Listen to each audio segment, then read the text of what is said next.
2 or 3 years in a row. So you have to do new pictures, but you can say the same problem. I've done this for a few years before. I've never done it.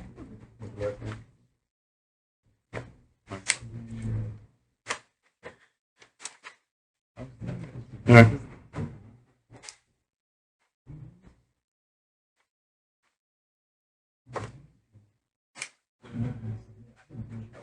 I think the fastest.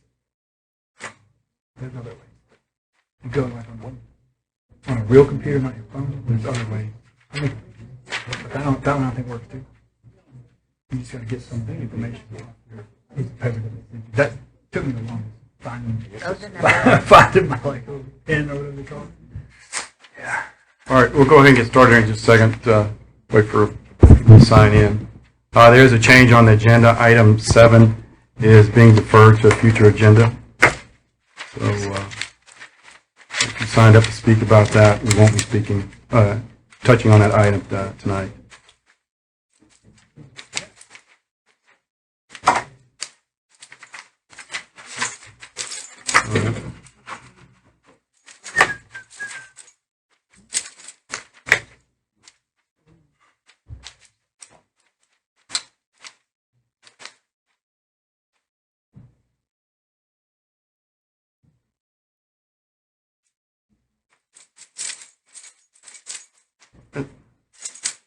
Okay, we're going to go ahead and begin the meeting tonight. Welcome, everyone, to tonight's meeting of the Lake Jackson City Council. This is Monday, May 15th, 2023. This is a regular session beginning at 6:31 this p.m. at 25 Oak Drive, Lake Jackson, Texas. Yes, please silence your phones. Councilman Blanchard is not here tonight. He's attending a funeral of Rick Hempel. He was a past volunteer member of the Lake Jackson Fire Department. Also, he's been in law enforcement and also a paramedic. And his funeral is today, and Councilman Blanchard was a close friend of his. So that's where he's at tonight. Please keep the Hempel family in your prayers, if you may. We're going to begin with the Pledge of Allegiance. That's going to be led by Councilman Matt Broadus.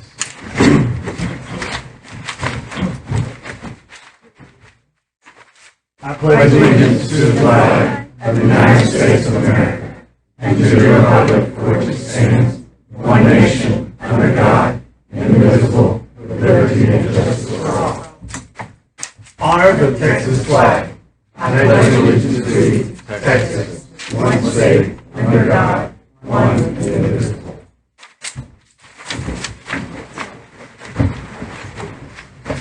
And tonight the invocation will be led by Councilman Baker. Let us pray. Dear most Heavenly Father, please bless this day, a day we'll never see again. Dear most Heavenly Father, just thank you for your sunshine and all the rain that you blessed us with. Bless each council member that's here. Bless the ones that were elected on last week. Also bless our mayor.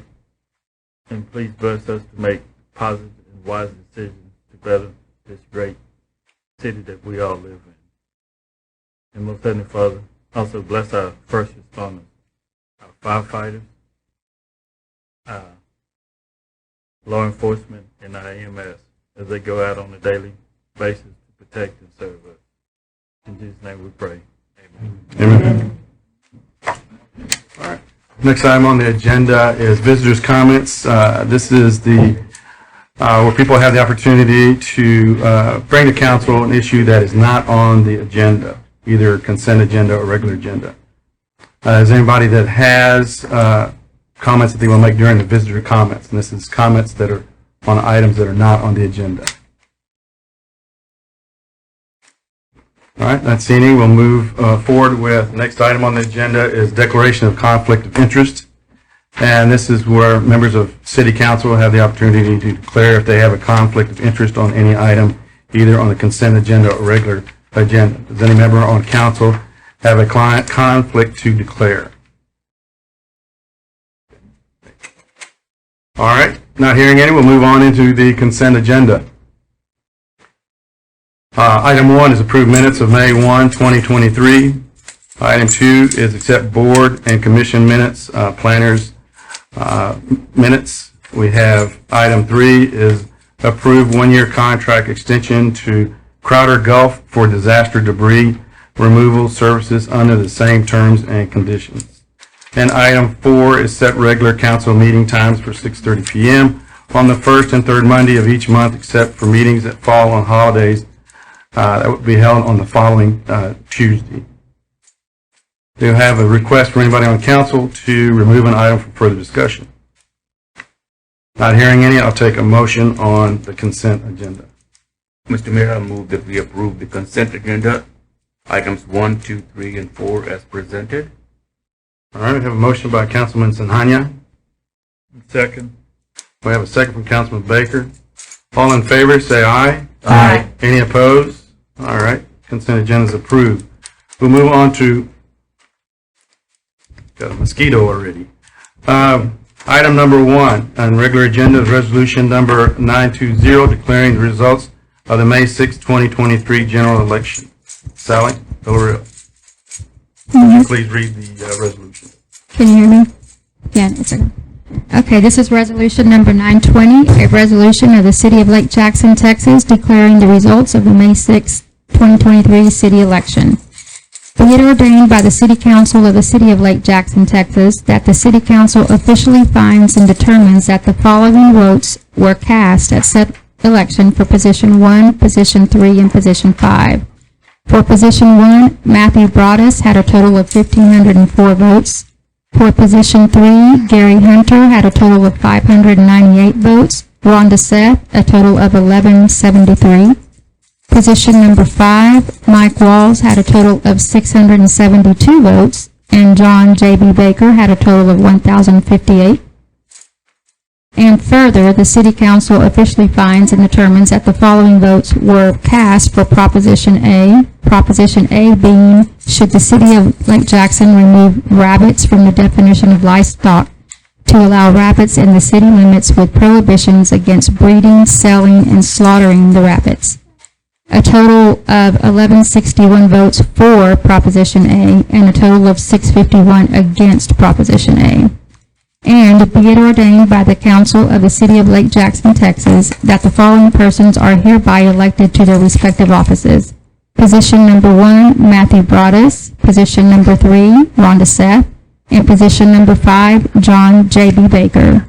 That the City Council officially declares that Proposition A, removing rabbits from the definition of livestock to allow rabbits in the city limits with prohibitions against breeding, selling, and slaughtering the rabbits, did gain the majority of the votes.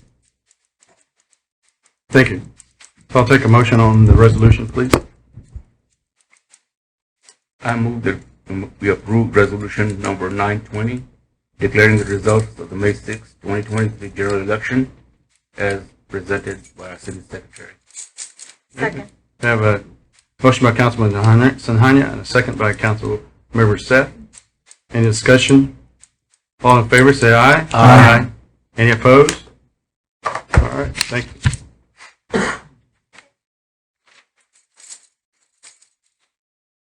All right, next item is item 2, is administer the oath of office and issue certificates of election to the newly elected council members. So, We'll start with Mr. Broadus. oh.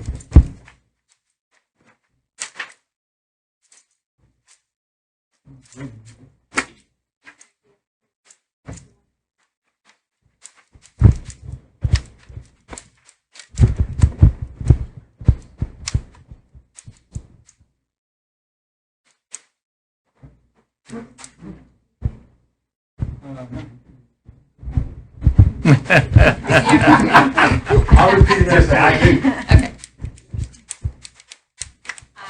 I, Matthew Ross, do solemnly swear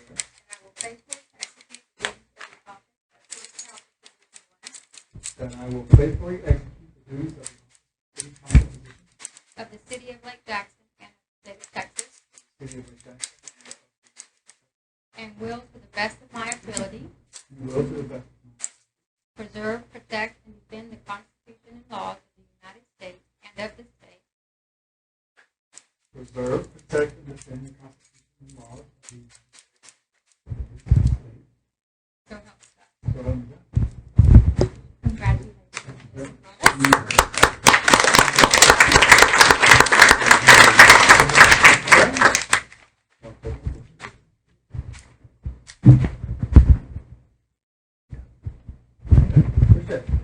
And I'd like to add that this is Matthew Broadus's last term. This is his 4th term. He will be termed out in 2 years. 4 years you got me. Ms. Seth?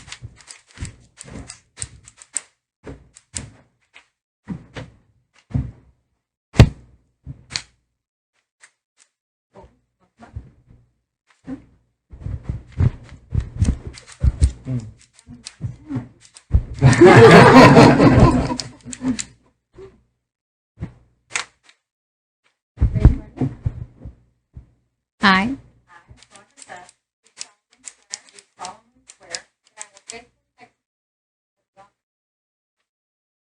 That I will faithfully execute the office of the city of Lake Jackson and of the state of Texas, and the state of Texas, will to the best of my ability protect and I will to the best of my ability serve, protect, and defend the Constitution of the laws of the United States, of the state, Constitution and laws of the United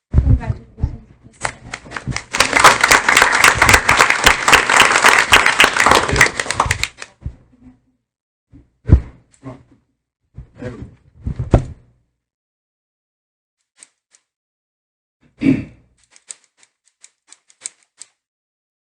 and of this state. So help me God. God.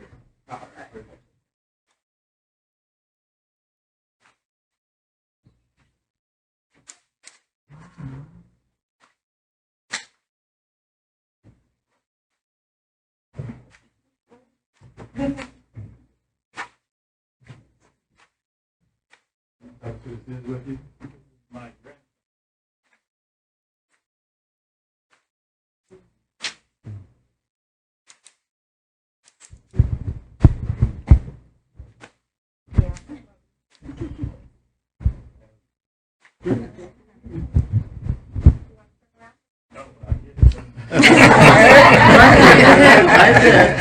For the gram.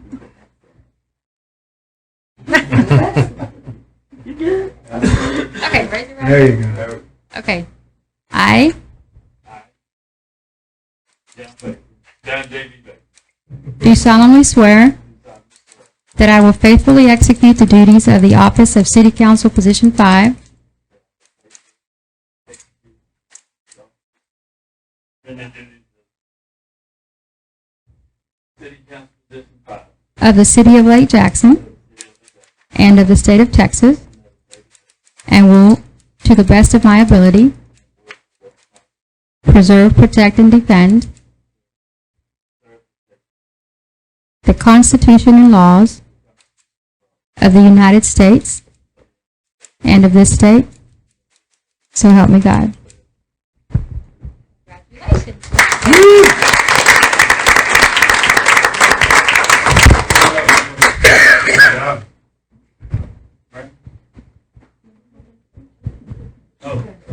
Somebody got pictures. We got plenty of picture takers. You want to get it too? Brandon, come on. Yes.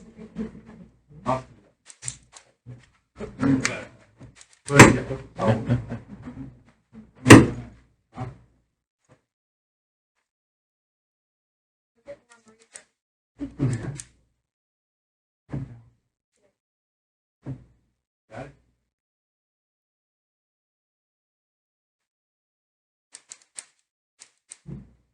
All right, thank you. How many things?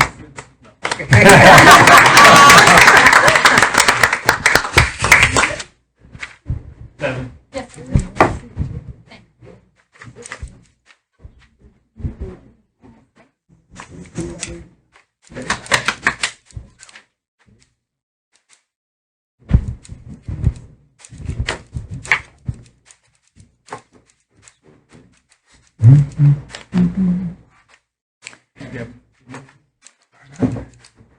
All right, very good. All right. Item 3 is appoint the mayor pro tem. And historically, the way we do the mayor pro tem is that we nominate and select, and this is up to selection of council, is the person that has been on council the longest that has not been served as mayor pro tem. And so for this year, that's going to be Councilman Blanchard. And so I called him today, I texted him today, since he's out of town and not being able to attend, be sure that if council would appoint him, if he would be acceptable to that. And he said yes, he would be honored to be the mayor pro tem. So that's where we're at. I'll need a motion from council on this item. Mayor, I will make a motion to appoint Councilman Blanchard as the next mayor pro tem. All right. We have a motion from Councilmember Seth. Second. And a second from Councilmember Senhanya. All in favor, say aye. Aye. Any opposed? All right. And we'll move the seats around for next council meeting. All right. And that means you're still the floating council member, so you get to move on. Final year. Yeah. Don't worry about me, I've got the candy. Yeah. All right. Welcome back. Word. All right. So we're going to move on to item 4. Item 4 is approve ordinance number 2267, allowing rabbits to be kept in the city limits. This is for first and final reading. Mr. Modesto will read the ordinance, and then I will open it up for comment. We'll have comments from city attorney on the ordinance, and then we'll open it up for comments from public and council. This is an ordinance amending Chapter 10, Animals of the City of Lake Jackson Code of Ordinances to allow rabbits to be kept in the city limits, providing that all ordinances or parts of ordinances in conflict herewith shall be repealed to the extent of the conflict only, providing for a penalty, providing a savings clause, and suspending the charter rule requiring readings on 2 separate regular city council meetings.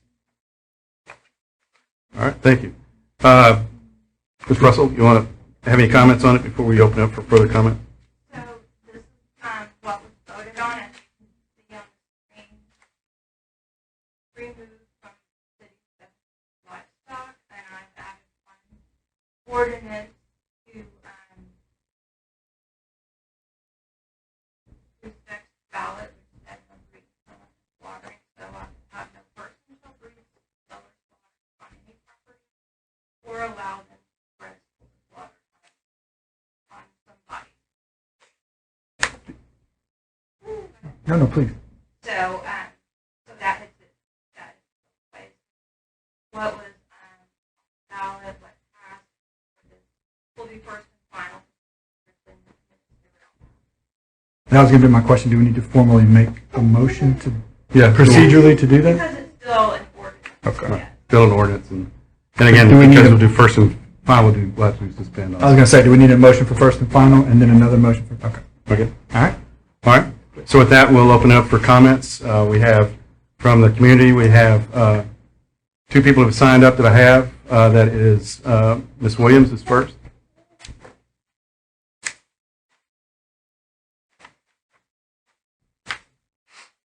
Good evening. Hello. I'm Linda Williams, 125 Escape.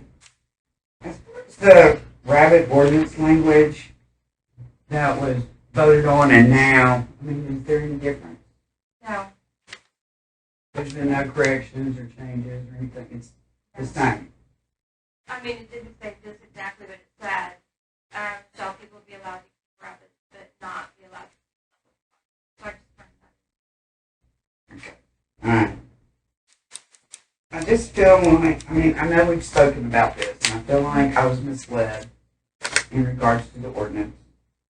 And there's been some matters that I have brought up that I felt I was dismissive of.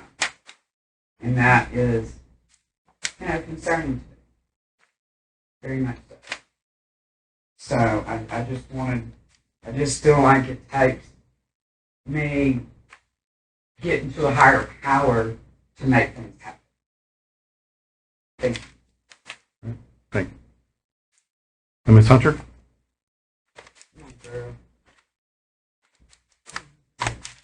Sherry Hunter, 117 State Street.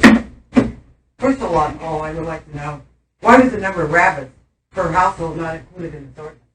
It's not on the ballot. It wasn't on the ballot, so I did not put that in. Okay, there are a large majority of people that I've spoken with for and against this, and they feel like they believe that they would be no more than 3 per household.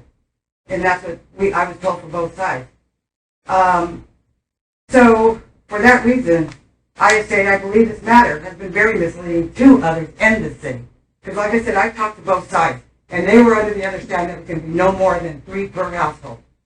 So, Ms. Russell, from you, what I need to know what I need to do, obtain procedures and paperwork to either amend this ordinance and or possibly rescind this ordinance. So how do I get that from you? You would get it from the state secretary and go through the same process that you would want to grab it. All right, then that's all I do. Thank you. All right. Anybody else that I don't have on the list that wanted to speak on this item? Any other comments from City Council?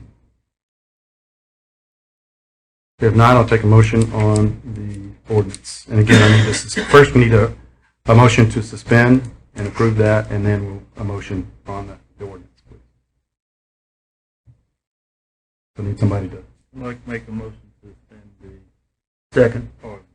All right, we have a motion to suspend the rules by Councilman Baker, and that was a motion and a second by Councilman Sanhanya. Discussion? All in favor? Aye. Aye. Any opposed? All right, and then on the ordinance itself, I need motion on this item for first and final reading. Mayor, I'll make a motion to approve ordinance number 2267, allowing rabbits to be kept in city limits. First and final. Second. I have the motion by Councilmember Seth and a second by Councilmember Sanhanya. Any further discussion from council? All in favor, say aye. Aye. Any opposed? All right, we'll move forward. On item 5. Item 5 is discuss complaint regarding a neighborhood activity on 513 Wisteria. Odessa, you just want to give us a little bit of Yeah, background? I'll give a quick summary. Ms. Lawson, a couple of weeks ago, reached out to the city secretary asking to speak to council. We've had numerous calls over the last several years to 513 Wisteria. I'm sorry. I'm sorry. I can't hear. It sounds like mumbling. Okay, I'll stop.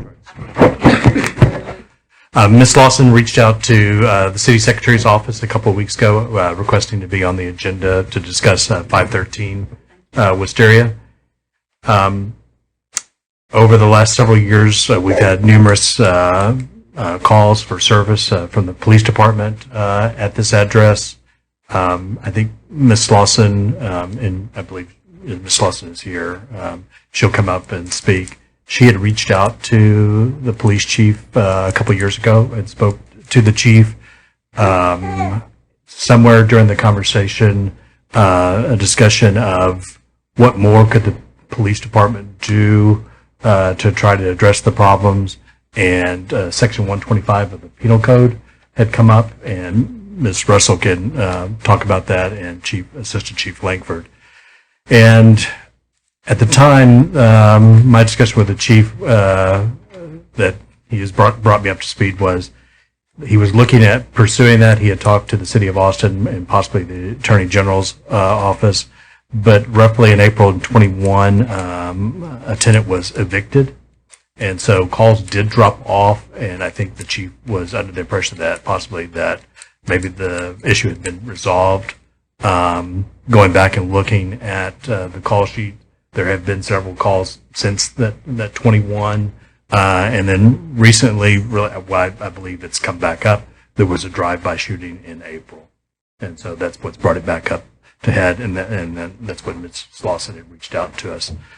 Since that time, the chief he's been in discussion with the Attorney General's office to get guidance on 125. This is I guess a possible court prohibition on the property of anyone who could live there for a year, or under certain circumstance, or a possible seizure. We've never have done that from a city perspective, and so that's why we're trying to get guidance from the Attorney General's office, and I know the city attorney has been in contact with other attorneys, city attorneys who have possibly looked at this section of the law. So that's where we stand right now from a staff perspective. We don't have much in that we can give you guidance yet without really hearing from the Attorney General's office, other than some of the things that we're learning. And we've conveyed that to Ms. Lawson. I've also reached out and spoke with the owner of the property at 513 Wisteria.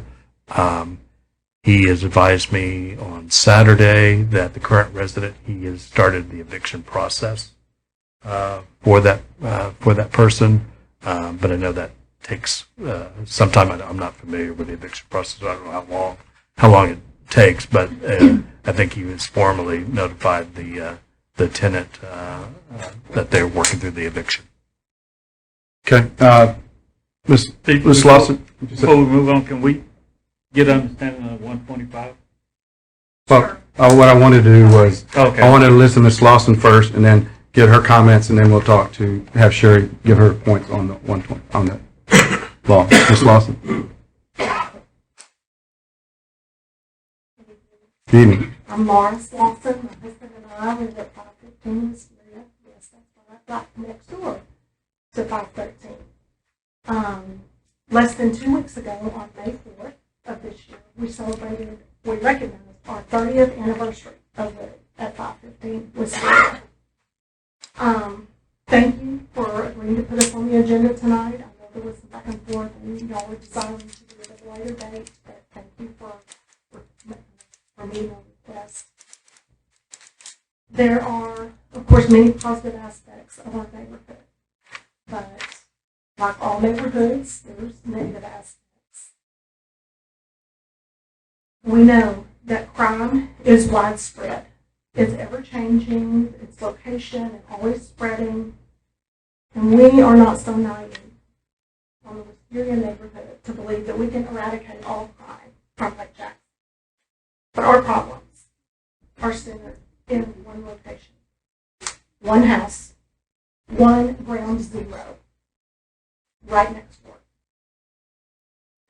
This seems like a no-brainer, that if you can eradicate the problems at this one house, the world in our little corner would be much better. The home at 513 Wisteria is a poster for the nuisance abatement law. I do want to make it clear that my husband and I, among most, as well as most of our neighbors, do not support the government confiscating private property on firm principles of freedom and liberty. However, this is an extreme situation demanding extreme action to regain reasonable safety. The April 28th shooting was the ultimate example of why we want them divided. But please know that we had reached our breaking point long before April of this year. We reached it a few years ago. For a matter of public record, it was Mr. Mundo spoke of the meeting we had with Police Chief Thibodeau and one of the detectives, and my husband and I, along with one or two neighbors, came, and during that meeting, we brought 16 households, not 16 people, 16 houses in our neighborhood had signed begging for help in our neighborhood to help us resolve this issue. The activity, criminal activity, and nuisance had reached a fever pitch, and right around that time, the homeowners did evict the current residents, and because of that, things did die down for a time being. It is shocking what it took for the homeowners to actually take action. We have spoken to them in the past through text, calls, face-to-face, and really have not gotten much response. And Them being who? they being the homeowners. Okay. I apologize. That's fine. Yes, the homeowners. And one of their excuses in the past, I can't speak for how they feel now, was they've actually said to us, why haven't y'all told us about this? Why aren't y'all making aware of this? Well, on one hand, I understand that concept, but it kind of falls short that it somehow falls on me and my husband and my neighbors to constantly be tattling on their tenants. When my husband walked down to the police station, as a matter of public record, this was in, I believe, the end of 2020 or beginning of 21, was handed arrest reports. There are 9 of them in my hand, and this is just from the summer of 19 to the spring of 20, all occurring at the place of arrest, 513 Wisteria.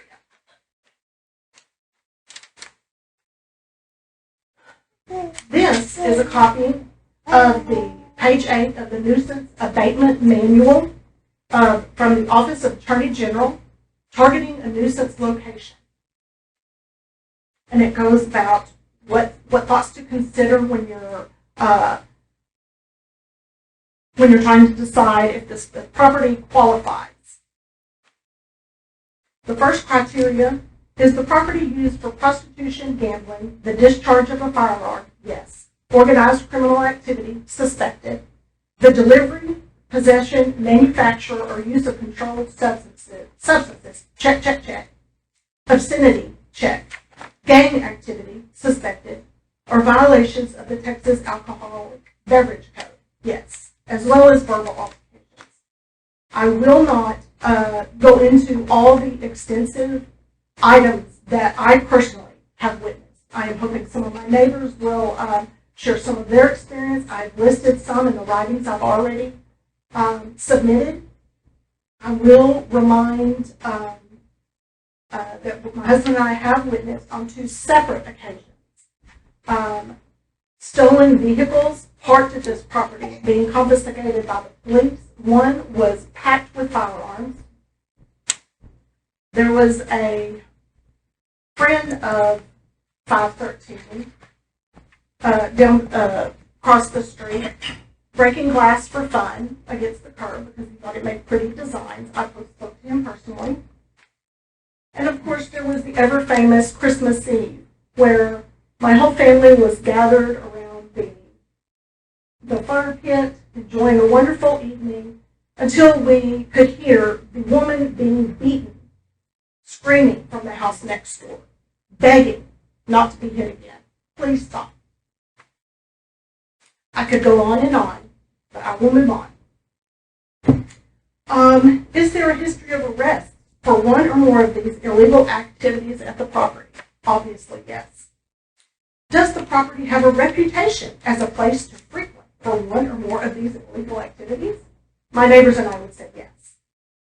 Have the lives or businesses of people in the area surrounding the property suffered or been adversely affected by these illegal activities? Absolutely yes.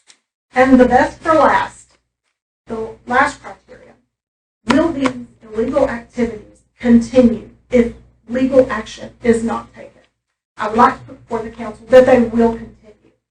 It is very easy for us to think that eviction will solve the problem, but let's note this is the second eviction, not to mention the current homeowners have owned the house since 2011.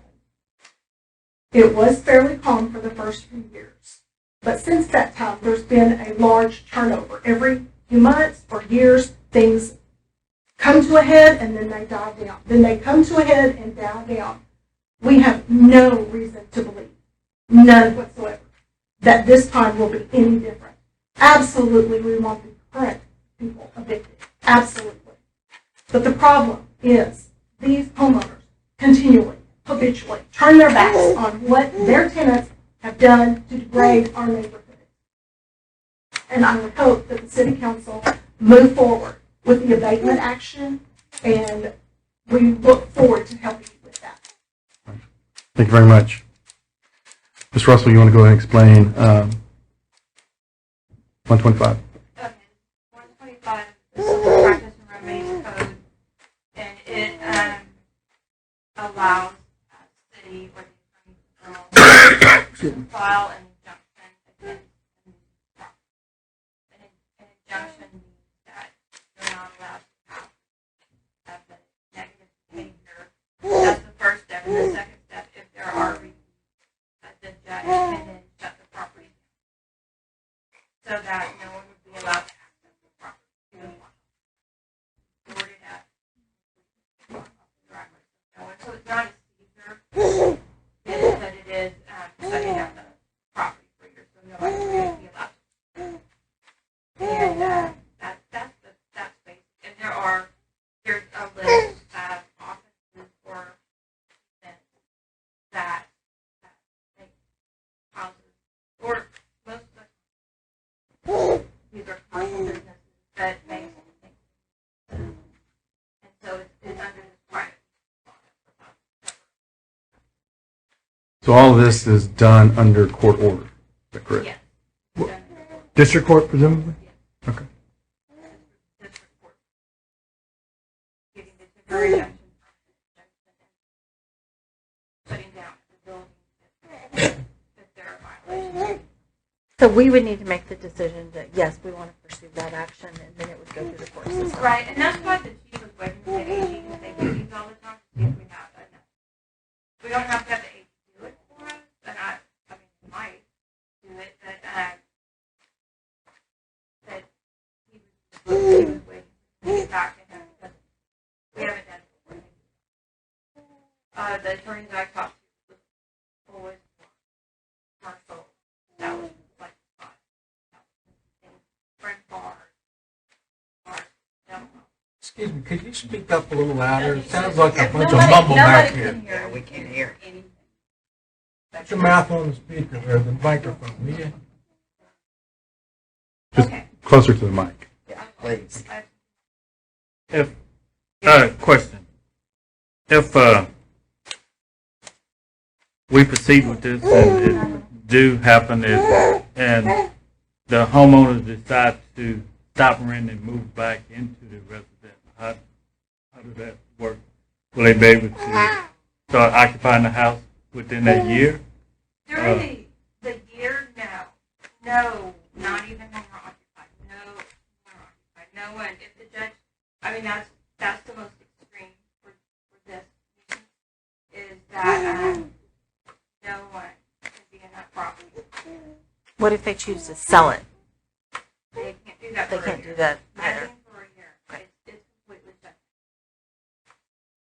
But that's, like I said, the injunction comes first. Do we know, has the property owner ever actually lived in this property? I don't know. Or it's just always been a rental? Mr. Hooks, They're here. Is it property owner present? Where? Mr. Hooks? They're here, eh? Is Mr. Hooks here? Yes. Would you like to speak? Everybody else been accusing me of whatever. Yes.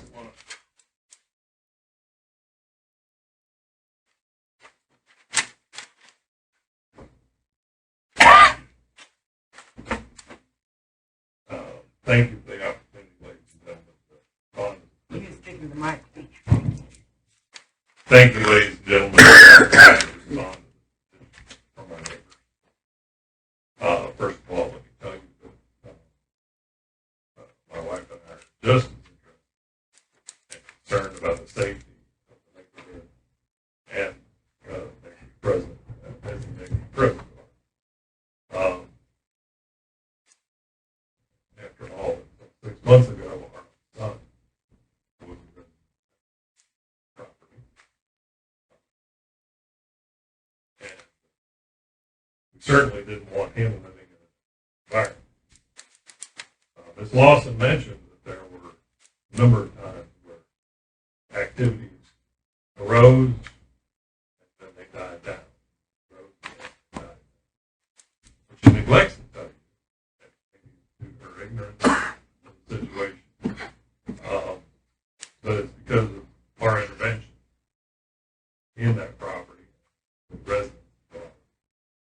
why they died down.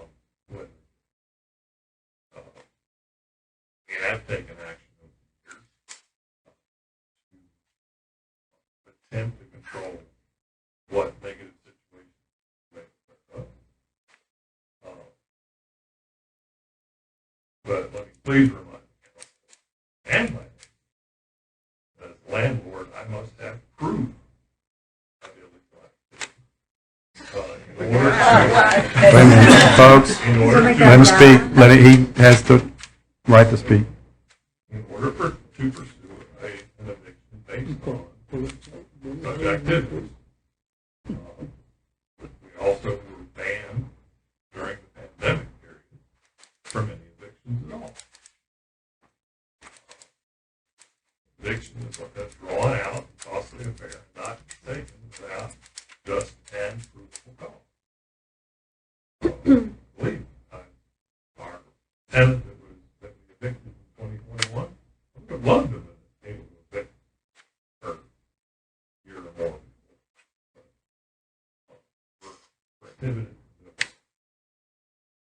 primarily because of the current tenant at Syria.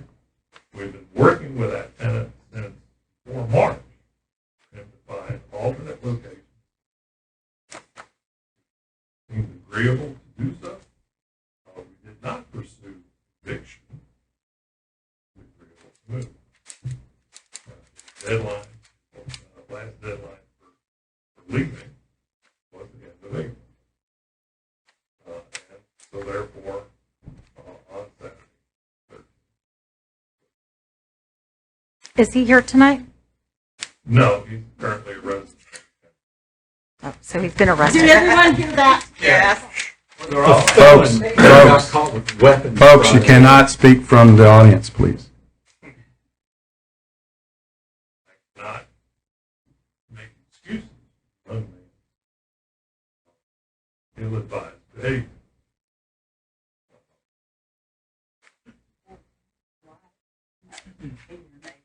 Ma'am, you have to keep your comments to yourself unless you're standing at the podium speaking to council.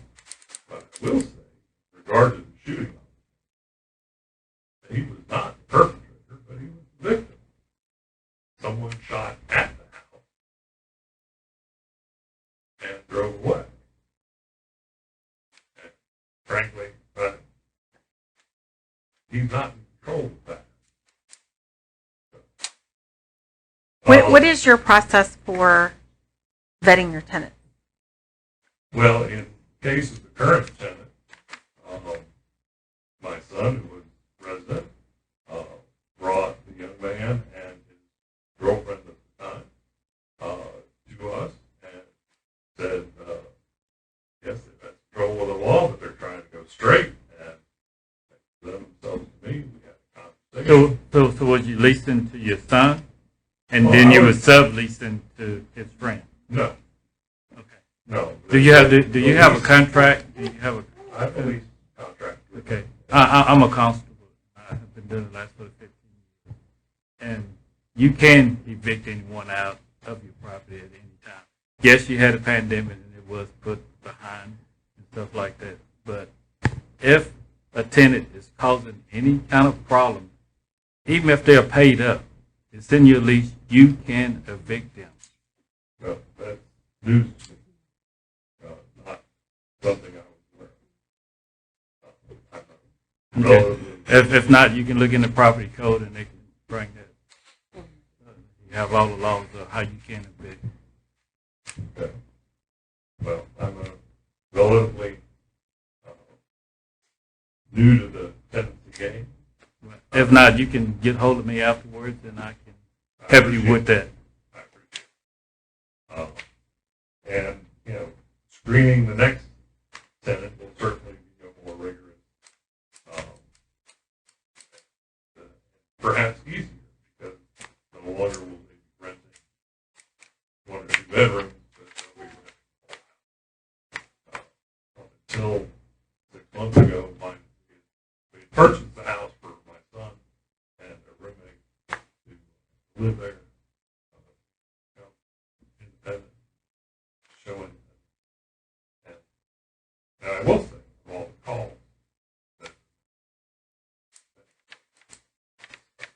Let me just clarify something on your statement you just made. There's about, instead of renting rooms, are you renting, is the individual leasing a room, or are they leasing the house? They lease a portion of the house. It's subcontracting. Well, I write separate You leases. can't do that in the city. You can't do that. Single family, rent one, One person. cannot rent out. So if I've got two people that want to be a roommate, they can't both sign They can sign the lease. at the house. No, it's not to rent one family. It can be a man or a woman or other family unit. You know, to be roommate. As I said, I'm only new to this game. We're trying to- Okay. Our son, But he no longer lives there, he no correct? longer lives there. So he's flown the nest. He's plumbed the nest, as I said, the current tenant was no longer able to augment his payments to be able to rent the whole house. And so we initiated discussions with him to be able to leave the property back last December. Can I ask you one question? Let him finish his comment, then ask your question.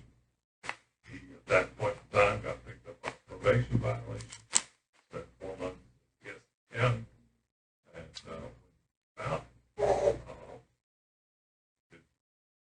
letting land and property and be able to then find alternative living arrangements. That was our agreement. And that got drawn out for 4 weeks. While we brought initiation process. It's unfortunate. Incident happened. I certainly wouldn't want that on anyone. I am not a non-parent. I've intervened where I could to try and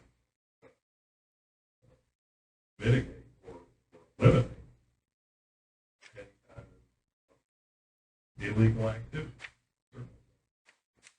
Well, let me ask you this, bottom kind of. But let Councilman Baker ask his question first, please. If the shoe was on the other foot, if the shoe was on the other foot, you was living in that community, this would happen to you, how would you handle this situation? Or how would you want the situation now? I would So how would you resolve the situation? With 70 calls in 3 years to PD, would you feel safe living in that neighborhood next door? And the shooting that you say is not related to your son, it obviously is No, because he said they it were was not. shooting- He said it was not related to the current tenant, Correct, not right. to his son. Sorry, obviously they want, due to the activity of their house, is why they wanted to shoot at him. Because, hopefully if you're not a criminal behavior person, nobody will be shooting at your house. So, I Can you disagree. get back and Okay. answer my question? Yeah, just, we've got too many questions on Sorry. the table. with regard to how you feel, I'm sure I'd be outraged. I'm sure I'd be trying to do what I could to work with the landowner to find out what was going on. The contacts that we've had recently have been rather vigorous text messages that my wife's cell phone. Wouldn't you be upset if you was living there? I said, I'm I don't disregard their concern, but all I can say is that I am doing what I can to try and mitigate the issue at hand. Okay. Just a few comments, and then it bounces off of what Councilman Baker is saying and stuff, is that you're coming to us and you're saying by some of your comments and actions you've taken is that you kind of have a kind heart to people. Okay, you said you're a kind-hearted landlord. The issue that the neighborhood is having with your kind-heartedness is that you're renting to people that have known issues. Okay, the last gentleman just got out of the prison for a long list of issues. And you've allowed them to rent your property in a neighborhood that you don't live in. But these people have to live in. And so your kind-heartedness is impacting their lives on a daily basis. And so that's what they're coming to us for, is they've had enough, and they want us to take action to stop it. I agree with your assessment that by being willing to give this young man and his girlfriend at the time a second chance of what they indicated they were trying to do. Having done that, having signed a lease, when it became evident that gentleman wasn't going to be able to make rent, we worked on getting him to Yeah, no, find but alternative locations. the final alternative was that he couldn't make rent. What I'm struggling with is that you know that you're leasing your property to people that have issues. Okay, primarily the illegal activities. Okay, but I'm not hearing from you that you check on them on a regular basis. That you're trying to find, that you're checking on finding out, are they On that property regularly for the last several years. Right, but here's the problem, is that we're talking about this gentleman, the current gentleman, but this isn't the first problem. There's now an established pattern. There's a history of poor rental choices, and maybe that's due to your ignorance of the rental agreement and how the laws in the city and the state work. If I thought I was empowered to just Right. But- take them out at any point. then- But these people in these neighborhoods should not be scared to walk out in their driveway. They shouldn't be scared to take their trash out at 5 o'clock in the morning because they're going to get shot. None of us are naive enough to sit here and think, oh, it didn't have anything to do with the man who's renting this property. Of course it did. We're not naive. This was your responsibility, and this has been going on for years now, and that is the concern. Nobody up here ever wants to see anybody's properties. I'm like the biggest advocate of private property rights. But private property rights come with responsibility. And you have neglected your responsibility in this property for years. And I'm just speaking for myself. I'm not speaking for the rest of council. We have taken action. But then you've turned around and brought the same element back into the neighborhood. You took action against the woman, had her evicted, went through that drawn-out process, so you recognize that that's a long, drawn-out process to be able to do that, and then you turn right around and rent it to somebody else who just got out of jail. That's poor judgment, and these people don't want to live next to that. I wouldn't want to live next to that. You would not want to live next to that. I put my son in that same house. Who brought this guy in? Who brought the problem? okay? Is there anything else you want to add to inform council?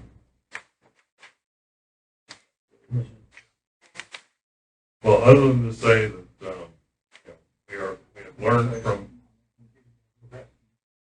we have learned from the situation. Being able to rent the whole house enables us to rent to a different and group of individuals that have perhaps not the issues that previous renters have had, and we will do better. We've invested a lot of money over the last couple of years in the property, making repairs that the previous tenant had inflicted on the property. And so it was our intent to try to do things right. Were we foolish? Were we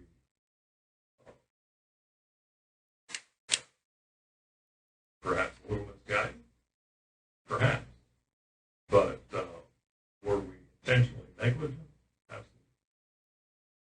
but you intentionally rented to someone that had known We problems. intentionally gave somebody that appeared second chance to go straight.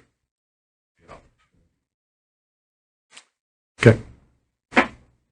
Thank you. Now, we've got people that have signed up to speak to this item, and we'll start at the top of the list. And I can't read the first name.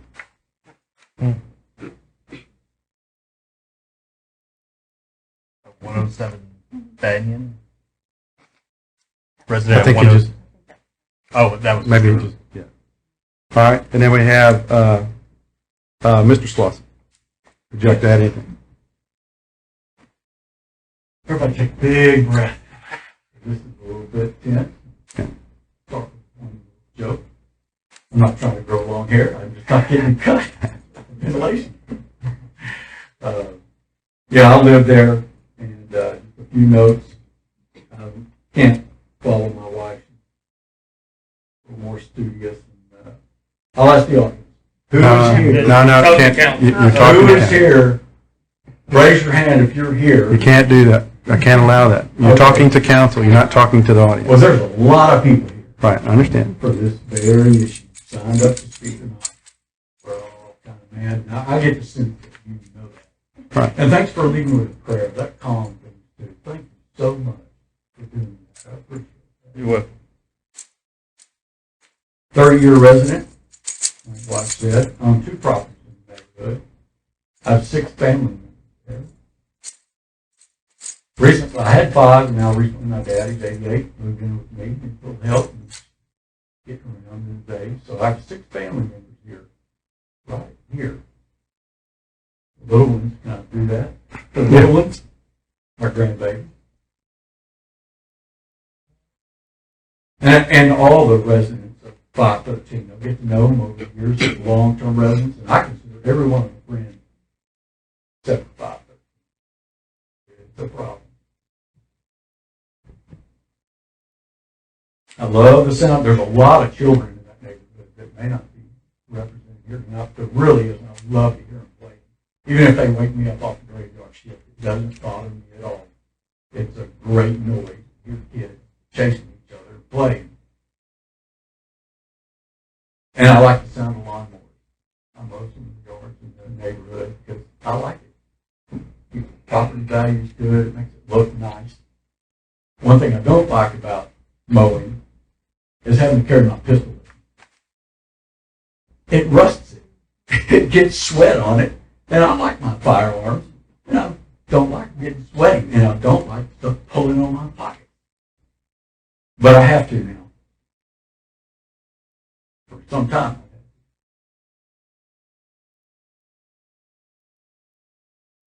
Mr. Hoops has not done anything good.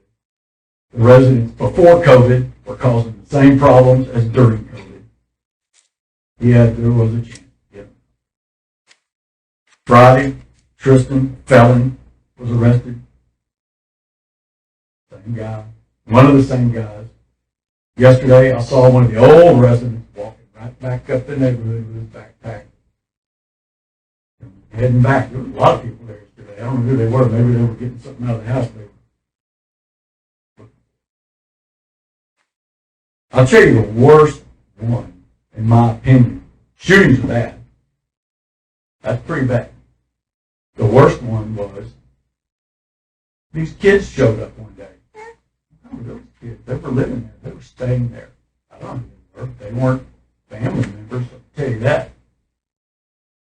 Then a pedophile was arrested right in front of my yard. Now, I don't have the picture with me. It's a public record. He was taken from that house. Next thing you know, CPS was coming to get kids. That was the very worst one. I can shoot back, but I can't. I don't know what to do about the other guy. Horrible. It's a public record. It's right there. Look at it. Large problems in large cities, Chicago, Denver, Houston. You know, there's a lot of reasons for those violent criminals starting bad, breakdown of family, that kind of thing. But another reason, or a big reason because they didn't take out that first guy and say, stop it right now. The first guy that started causing problems, you end it. Somebody else tries to start it, you end it. You're going to have a lot less problems, and they won't grow. Well, the owner, Hook or Hooks, whatever the name is, he's either stupid or a liar. That's the only two choices he's got. Think about it. Thank you very much. Thank you. All right. Next person on the list is Victoria Cameron, 509.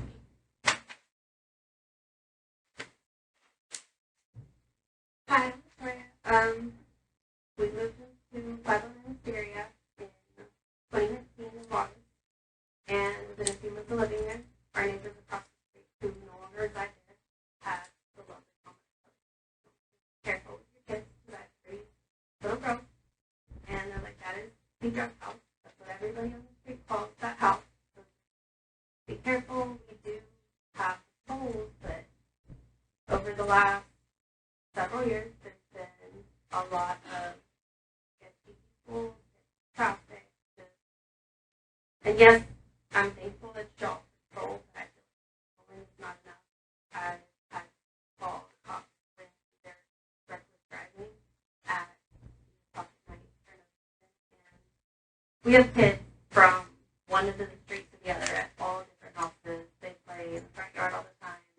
My kids have the little drag on people. They love driving the road. Since the incident that happened in April, I no longer let them play in the front yard because it's not feel safe there. After everything that's been told today, I'm really debating on selling the house because I don't want to live somewhere with my kids that feels that unsafe, considering that this has been going on for as long as it has. I just don't get it. I mean, are they trying to run a halfway house? Because that's really what it sounds like. Maybe the owners need to get a better manager to do background checks and to figure out who's living in the rental property. Because if they're checking on it regularly and they're doing everything like they say they are, the cops will be called as many times as they have been. I mean, I don't know enough to add everything that. I mean, they've lived here for years, and I have no idea why they would stay, especially next door to people like that. Nothing like that. So I mean, I thank you. If there is anything that y'all have that y'all can do to get them out or to get them to stop letting people in that house, because they know who they're letting rent that property. I want my kids to be able to go outside, and I want to feel safe. I have cameras up. I keep my house locked all the time. And my mom would constantly tell me, we live in Lake Jackson, nothing ever happens, it's a safe city. And I'm like, no, it's not. It doesn't feel safe anymore. It's not feel. And I wasn't home for the shooting. I was at work. But I came home to my brother telling me he heard the gunshot. Neighbors went outside. They called. Come to find out, I went back on my cameras. And, of course, I called the police officer that day and let them know that I had the video surveillance and everything.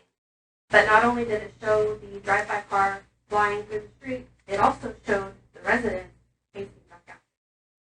So the police did tell me that the residents in that house were non-compliant with them. They weren't willing to help. And at that point, like, what can you do? I mean, I don't know what else to say. If they've lived here 30 years and they have all of those incidents, there are that many records of police calls. Okay. Thank you.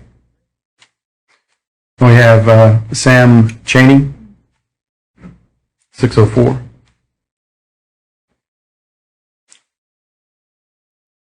Good evening, City Council. I can confidently speak for everyone on Wisteria Street when I say that we've all had enough. The issue at 513 Wisteria needs to end. The city and the police department have informed those of us asking that the situation is being handled. However, the event after event has reached an escalating point. From needles being found in yards not far from where children play, to drug deals happening all times of the day, to shootings in broad daylight. Enough is enough. The individuals at 513 Wisteria have even had their clientele come to my home by mistake, looking for them in the middle of the night, all while my children are sleeping. This is how out of the hand this situation has become. The owners of the said rental property need to realize that if they refuse to evict these individuals, putting the families on Wisteria at risk, they too can be held responsible.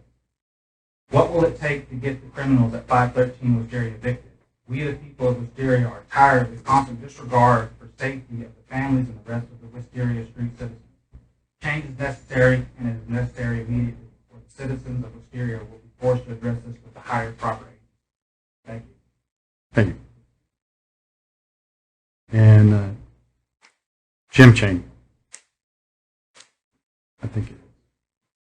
Is that right? Did it get your name right? Is your last name Cheney also? Yes, sir. Okay. I live at 534 Wisteria, and I've watched this go on for years. I'm a good friend Pete here. We've had many situations where we had to really put ourselves in danger because of stuff that's going on in front of that house. People fighting, arguing, cars speeding. Just Friday, a car went through this neighborhood, and I tried to slow him down. He got mad at me and stopped in the middle of the street, spun his tires with his brake on until it smoked up the street. Took off, went 6 houses down the street, just one house past the drug house. We call it the drug house. Turned around, came 60 miles an hour past us again. This was a gold car, and supposedly I hear that they rented this man this house. He had a room at this house, so he'd been there before. I've seen the car in the driveway. I see all the cars in the driveway. I walk my dog past this house. My wife won't go that way no more. And I've gotten to where I almost don't want to go that way no more either. Because you never know who's going to come out of that house and what they've been doing. If someone's been up on drugs for 3 days, they're not nice people. And I'm not going to get hurt because of them. I had to walk away with this resident that he tried to help do better. And I thought the man was going to do better 6 months ago or whenever he came around. But no, he went right back to the trash. You know, people, places, and things. You stay away from that and you'll be all right, you know. But if you keep going back to these things and people and let these people that got evicted back in 20 or whatever it was before the house was empty for a while, the girl was back at the house. The bicycle was back at the house with the man that used to run up and down the street with the backpack. The girl was at the house that was always never come out unless she was high. You know, it's old, man. I see it every day. I walk my dog twice in the morning and in the evening. I see it. I see cars coming and going and people that you just have to turn your head because you don't know what's going to happen. And I'm not really a person like that because I'm not going to back down, but I'm not stupid either, you know. I'm not going to let these people hurt me, but we need to get rid of them. And this has been going on for many years. I am the one that found syringes in front of that house. I found syringes in front of my house at 534 Wisteria and across the street from my house at the time all this major stuff was going on. People with backpacks. They'd leave with nothing, come back with backpacks on the back. Bicycles, backpacks. That's my son. They're out in front of his house at 5 o'clock in the morning because they don't want them to come down to the house on the 600 block in front of his house doing drug deals at 5 o'clock in the morning. We can't keep doing this, man. I mean, this is, you know, my wife wanting, it's scary to go outside. It is. You never know what to expect. So, appreciate y'all listening. Thank you. And Ann Keeler,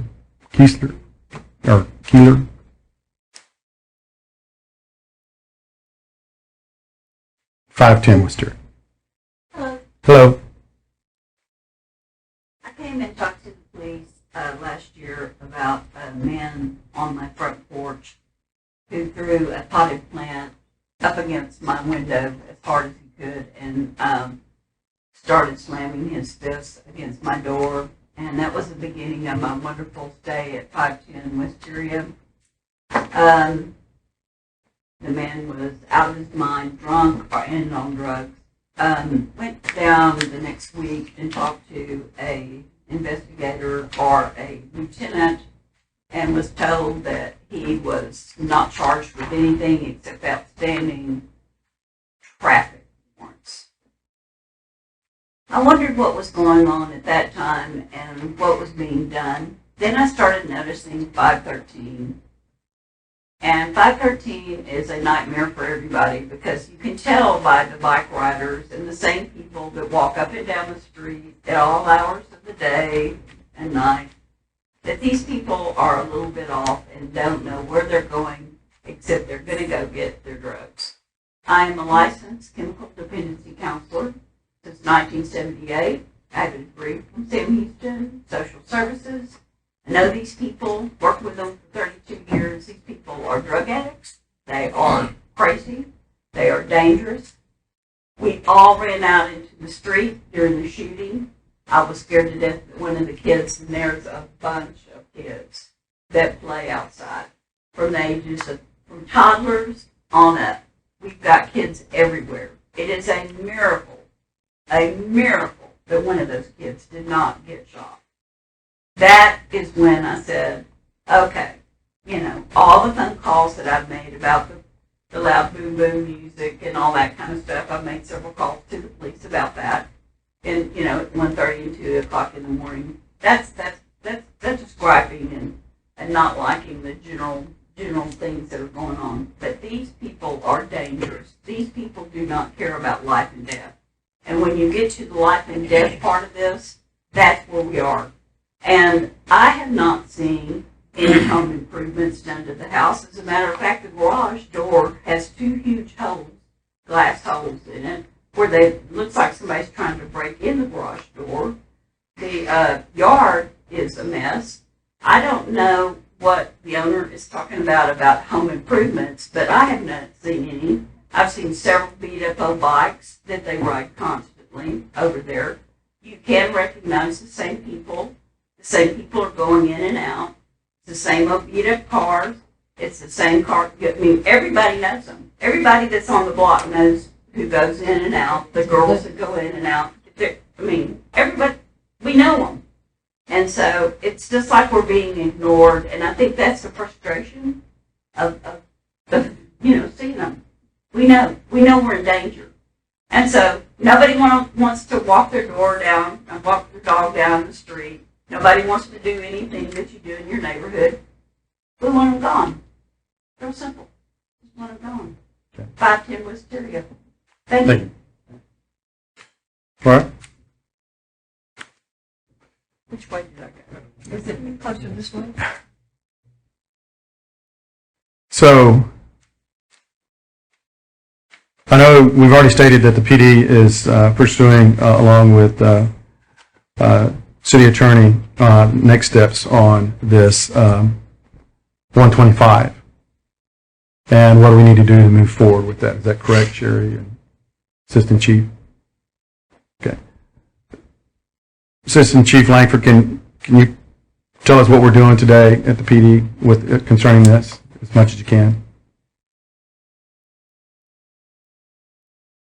Mayor, Council. First of all, I just want to apologize that Chief Thibodeau is not here tonight. The one mandated training a year that he is required to go to happened to fall. None of these people are wrong. This activity has been going on for years. The reactive and proactive steps the police department has taken over those years to address those concerns have worked temporarily. Each time we are able to affect some of the criminal activity at that address, whether it's arresting the people who live there or the people who frequent there, because they're not always residents. We do find a little bit of a lull in the activity, and then it comes up again, whether that's new residents or new visitors, roommates of the residents. So these people's concerns are absolutely valid about the address, and there's plenty of documentation to support that. Along with Texas Civil Remedies Code 125, we have filed all of the documentation that exists with the police department regarding this address to the Texas Attorney General's office. We have requested that they review all of that information regarding Title 125 in the hopes that maybe they will be able to, if it meets their criteria, move forward on their side, taking civil action against the property itself to abate the activity at that. Some of the more recent activity that we've had, a lot of people are unaware of the proactivity that we've been trying to conduct there. Increased patrols, not always marked patrols. There has been undercover patrols of that address. We are aware of the activity and especially drug activity going on there. There has been undercover narcotic activity taking place at that house. Without getting into too many details about ongoing investigations, some of that activity and information gleaned from it did result in the arrest of the current resident on Friday, and that the charges included narcotics and a weapon. So I don't know who else might be coming in and out of the house presently, or that there is any other actual residents at the house currently. But our patrolling of the area, both marked and unmarked, will continue until we're certain that the activity, as far as we're capable of affecting, is abated, and awaiting response from the OAG or the council for any possible future injunctions on the property. Sherry, if the OAG doesn't decide, the Attorney General's office, get it backwards there. Yeah. If they don't decide to take the case them on themselves, then what's the next step? So, I can take the case on the outside. It's not necessary that the AG does it. It's just it's on the gun. So how soon do you think we might hear from? I know they're slow. I don't know. And do they have your number, or they got The chief, they're corresponding with the chief. Yes. and not any one? Correct. Do you happen to know if is this an action in RIM, or is it personal against the owner? It's Explain. Yeah, two kind of legal actions, stuff. right? An action in RIM is an action against the property itself versus an action in personam is against the individual who owns the property. It's different. because we can get attorney's costs from them. Do we have to wait for the AG's office, or can we go ahead and start on our own? And if they pick it up, great. If not, we've got the ball rolling. Well, they're not going to do that. I guess. So is this an action of is this a tool for law enforcement per se versus a city action? Get what I'm asking? I mean, this is in the toolbox of law enforcement, or is this a? This is a city act. This is civil practice. Okay. Okay. It's civil. I mean, the police are driving to be able to break the arrest. Why not? You can't do that because it's wrong. Right. So, That- this is Yeah, I think that's also the dilemma of in 2021 when Miss Lawson originally approached, the chief. The chief had asked her, I believe, for a letter of support, and then was getting letters from the neighborhood of starting to build a case. And so I don't know if it's a tool that we would want the police department to do without guidance from, the city council. Well, I would hope that if it would have gone, if we wouldn't have seen it subside like the chief is saying, like the history shows, is that then it would have come to us. So where do we stand as this? We're waiting on the AG's office. Yeah, we haven't initiated it as far as us taking civil action. But the police department has filed all documentation with the OAG's office asking for their assistance for review and moving forward injunction on the property. So is the house shut down now, or did the homeowner file eviction? Is that in process? It's not in process? I am to understand that the eviction process has been filed against the current resident. He's But in jail, he's in right? jail. currently. But we can serve him in jail. He's easy. He's easy to find.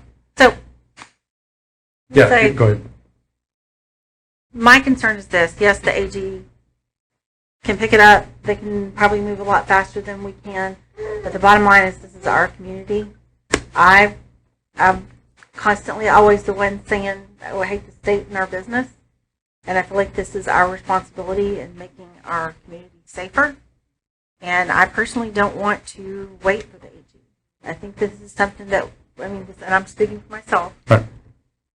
I think that this is our responsibility to get on it.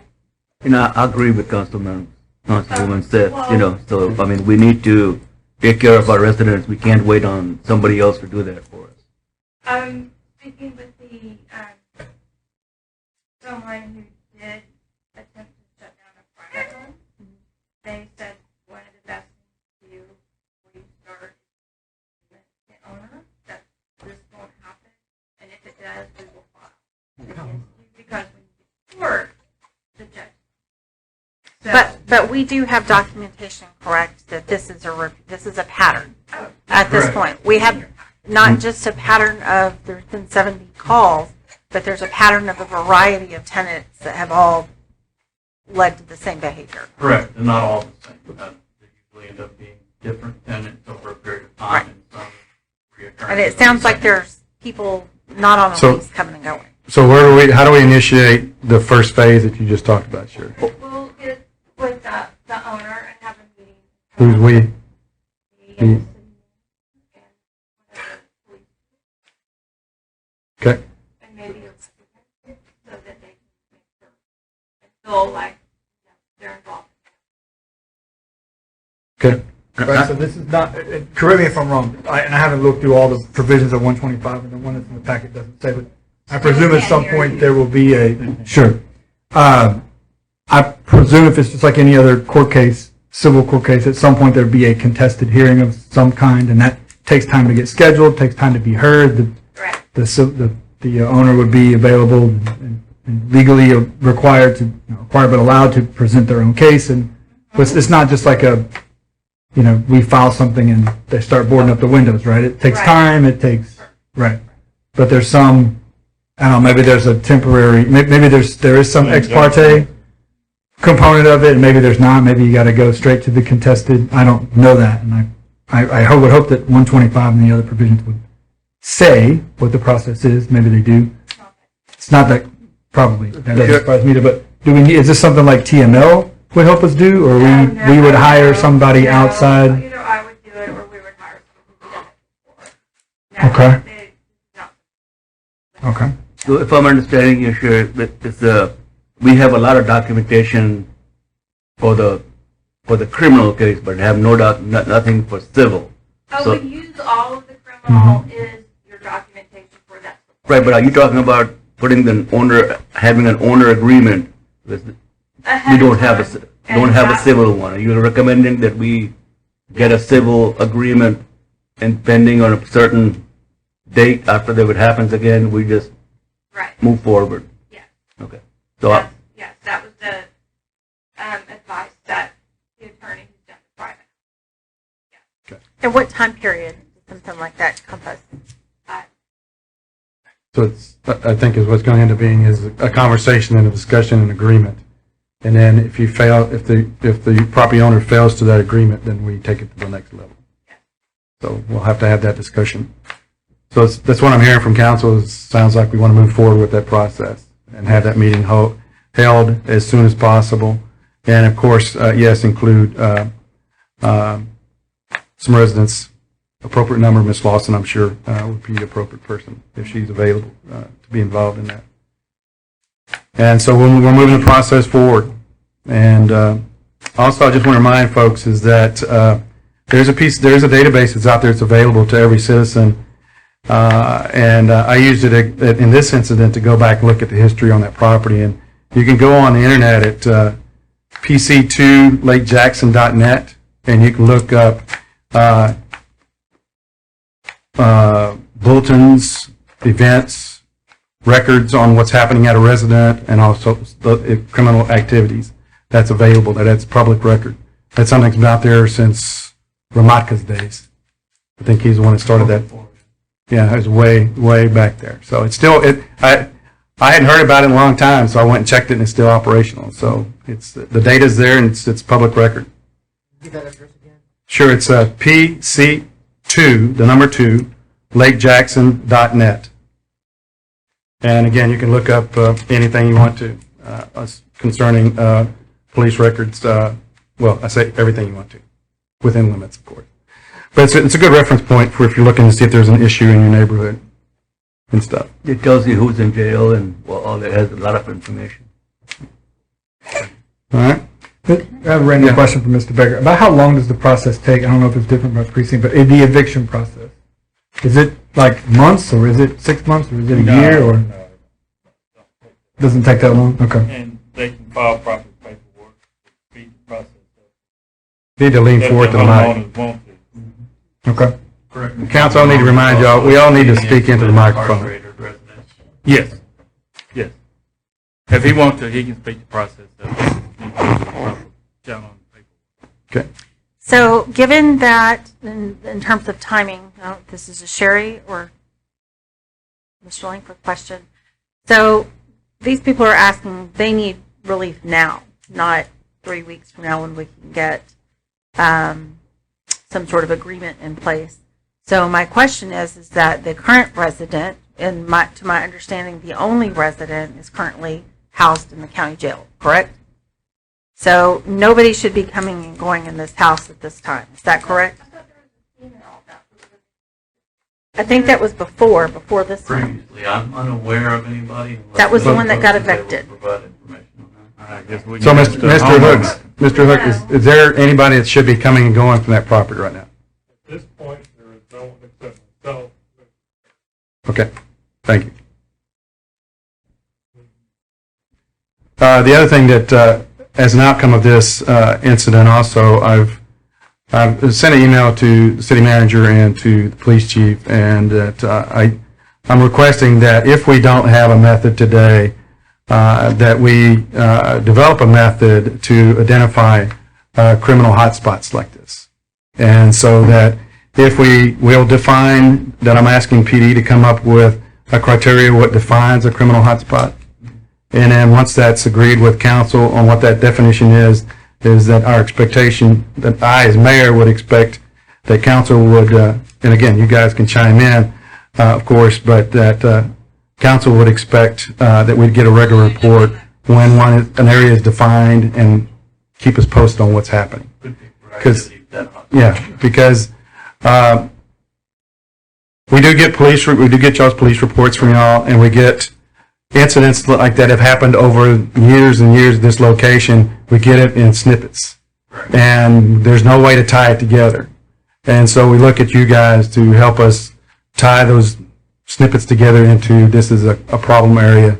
And again, in no way do we want to micromanage you guys, because y'all are professionals and we're not. But we do want to be made aware of situations like this, if we have any more in the city. Okay. Thank you for everybody coming out and raising your opinion, and your bringing to us the turmoil that y'all have been having to live in. And we apologize that that's gone on for so long. And it looks like we're going to move forward with addressing it with this tool. Mayor Masson. Sure. Sally, can you get with Mr. Hooks before he leaves and see if you can set up a time with him to meet with us tomorrow? Okay. If not, we're going to move on to item 6. If you want to stick around, please do. If not, please you can feel free to evacuate.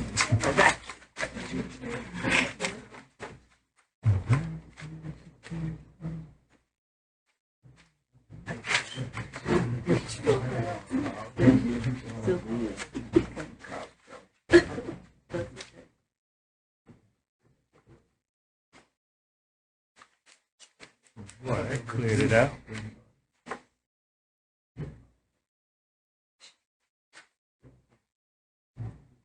The best behavior of kids. Yeah.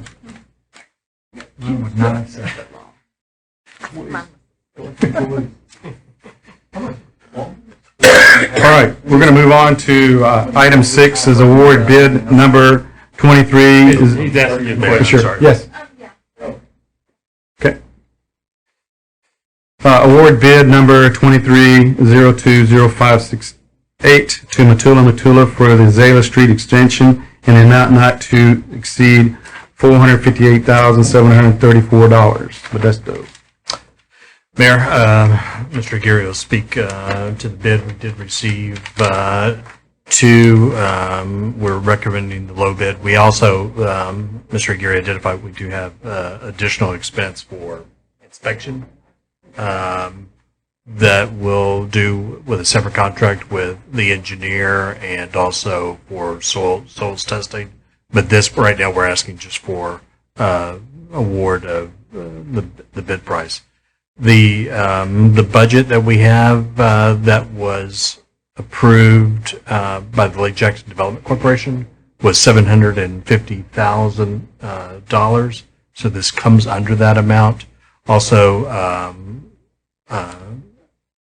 James, our finance director, found that we still had approximately $86,000 and change remaining from our construction fund from HEB, still unused. We had used some of it in other projects downtown. So my recommendation was we would use that first and deplete that account since it's sitting there, and then we would go into the $750,000. So to cover the remaining balance of the project.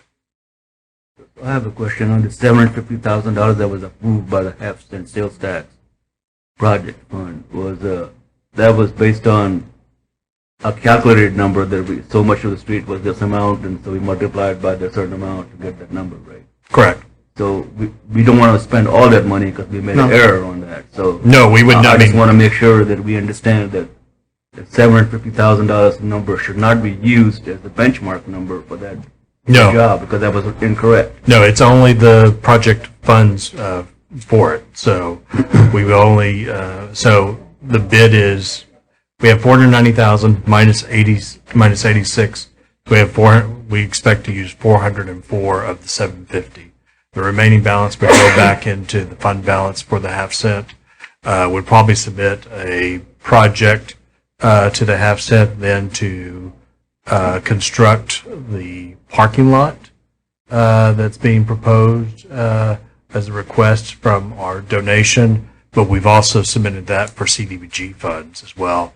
I guess our overall project cost, I'm going to round it to 300. We've submitted for grant funds for 235,000. So, but again, that'll have to go through the project process all over again. When they had the public hearing, they only had it for the road extension. So it wouldn't, but overall, I think that, we'll have that project, we'll go again. So I anticipate we're using 404 or 405,000 of the 750 fund. Right. And also this contract is contingent upon us receiving the easements. That's correct. We're asking that to award the bid, but it's still contingent on receiving right-of-way from all parties. Right. Okay. Any questions for Sal since we made him stand here? Yeah. You look at standing there. No, I mean, Mr. Wood explained that very well. The only thing that I add to that, there's 120 days as being the calendar days that this project is supposed to be completed in, so that's the only other item. So as far as this project moving forward, the only thing, if we award the bid tonight, the only thing that would be holding us up is getting the easements. Correct, and the easements, the right-of-way. Right-of-way, I keep calling easement, sorry.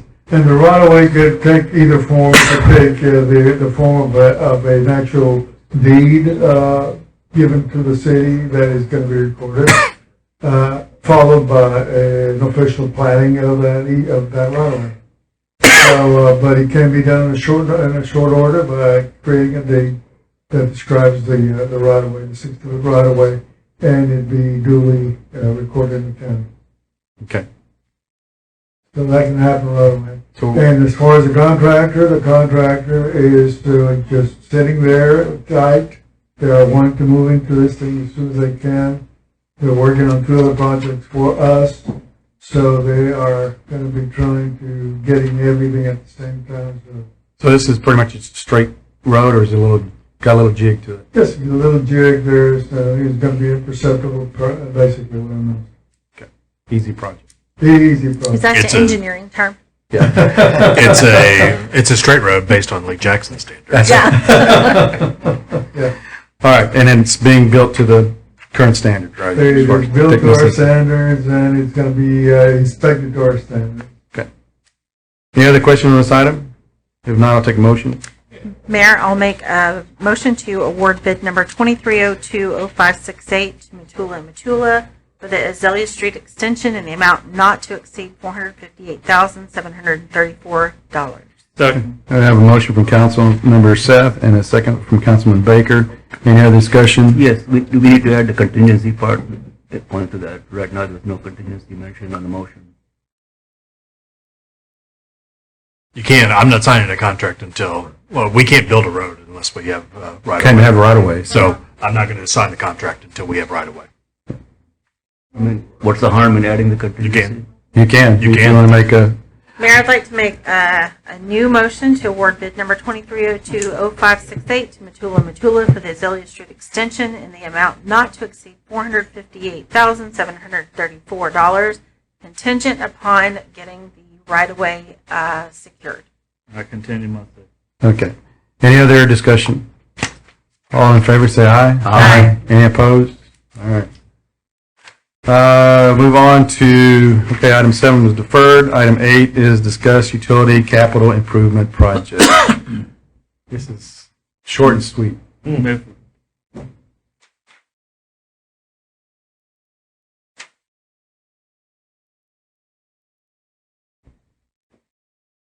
Good evening, Council, Mayor. As you can see, presented in front of you is what we have currently recommended for our utility CIP. We do this with the mindset of taking care of what we have regarding our infrastructure. Most of these projects have been in previous CIPs that you've seen before, and it's a continuation of that. A couple of things of note that I would like to note is that we moved over the lateral line repair that we had in previous CIPs towards our operating, which you will note as we go through our operating budget process in that regard. And we have a new Spanish oak water line resized to 8 inches. Correct me if I'm wrong here, Sal, is that line was too large and it seems to start small. So,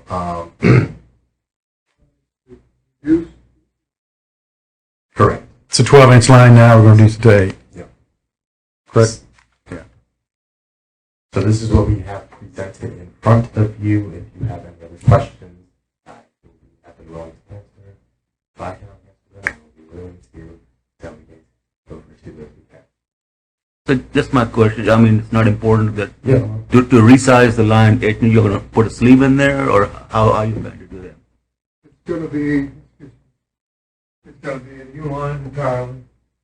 They abandon that line, or you're going to dig it up? It's going to be abandoned. It's not going to be used, this line, because that is what the problem is there as far as the water age, is the fact that you have too large of a line running for a long distance from the closest supply point. Just curious, thank you. Yeah. And this is what we found out in our water modeling. Once we got our water modeling, we knew that we had problems, but we never really could determine what it was. But the water modeling helped us determine that the line's too small. There's also probably we'll have to make a connection in the back. Yes, we're gonna change the routing entirely. We're gonna have to go through the backside of the subdivision. Where will we be connecting both neighborhoods on the backside? No, not at this time. The other neighborhood did not show signs of that for whatever reason. So, and it could be done because they're all both interconnected anyway. So, yes, it'll be affecting the subdivision. Again, this is the correct aging of the water in the line, and what we've found out is that as the water sits and becomes older, sediment starts falling out, the chemicals start losing their capacity. So. Yeah, and usually, developers and engineers want to try to build, as big a system as they can because you're planning on there could be growth somewhere else, and that just hasn't realized. That's too bad a new subdivision on present land is not coming up. You could probably extend that out to use that big line. Well, the good thing is that we have a plant there in the north side there, which is in close proximity to there, and the lines themselves are not that size. Yeah. But we learned that lesson, and we're applying that the same condition on the new Northwood extension there. Because we were already, or the plans were originally to extend a large size line up north. Well, we decided that was not going to be the prudent thing to do. Right. Thank you, sir. Okay. All right. Does anybody have any specific questions about these utility projects? Again, we're not looking for approval. It's just that it's in. That's correct. It'll be in the budget for the summer. This is our first, portion of discuss the CIP. Next week we have next week? May 22nd. I'm sorry. May 22nd is is our general CIP discussion. What we may ask, I'll have to talk to Sal.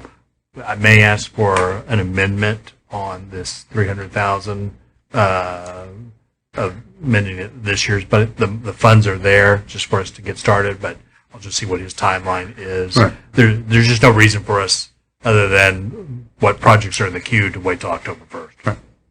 And since real quick on this one, since it's going to glare out if anybody else looks at it, is the lead and copper EPA mandate. Could you just explain that real quick? Yeah, that's required by the EPA for us to check service lines as they leave the water meter to see the private line of the homeowner if it's lead or copper. And so we're in the first phase of this year. I think we're at 40% or 50%, Sabrina? I think we're further on. So that's to make sure that our meter is not tied in to a copper or lead pipe on the customer side. Sabrina can explain it better than me. Now just a little bit. The whole thing is just Flint, Michigan. Right. It's all in reaction to Flint, Michigan. So this is coming around, and then we're identifying one. If we have, but also you're going to see there, if houses have, that potentially will be the next step for the government to say, what can be done to help with this. But right now, that's what we're looking at. So you just dig up at the meter? You dig it up, you look at it. We have a company going around right now. They're doing very well and proceeding faster than we had hoped. Right. And most of our lines are showing up good.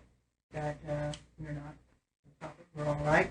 We do have a few that are indeterminate, and we will do a little bit further testing on them to see what they are before this. You say we're finding some. Is that we're finding on our side or on the customer? Right now, I don't know that off the top of my head. I just know that we have found a few, not very many, around here. And you're to expect that because age of the system, age of when houses and stuff we're putting in. But those that we do find are indeterminate, we will go back and do a little bit further. I think the last time I saw a number, we had done maybe like 3,000 inspections, and I think she said they've maybe identified 10 that under review. Under review. Yeah. Okay. All right. Thank you. Any other questions on this, council? Thank you. Thank you. We'll move on to item 9 is city manager's update. Everybody's agreed that we can move the budget workshop to July 15th. So if you can put that, we'll send you out a calendar notice. We're still keeping the 22nd just as a... The 22nd is the backup at 8 a.m. We haven't had to use the backup in a long time. I think maybe only once, or I'm not sure if we've even used Not since I've been on it. Yeah. But we're more than happy to meet.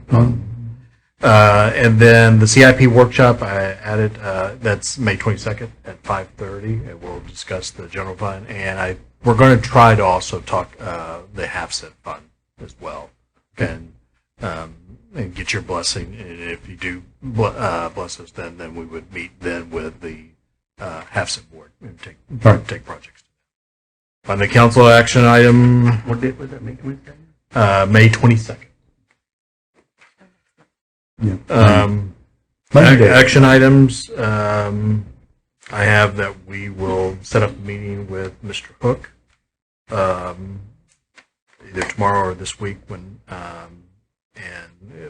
discuss our next steps with the city attorney and the assistant chief as well.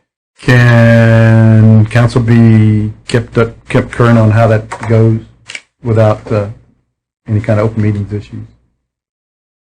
You can communicate to us, I guess. Right. Okay. Just keep us posted on it. Okay.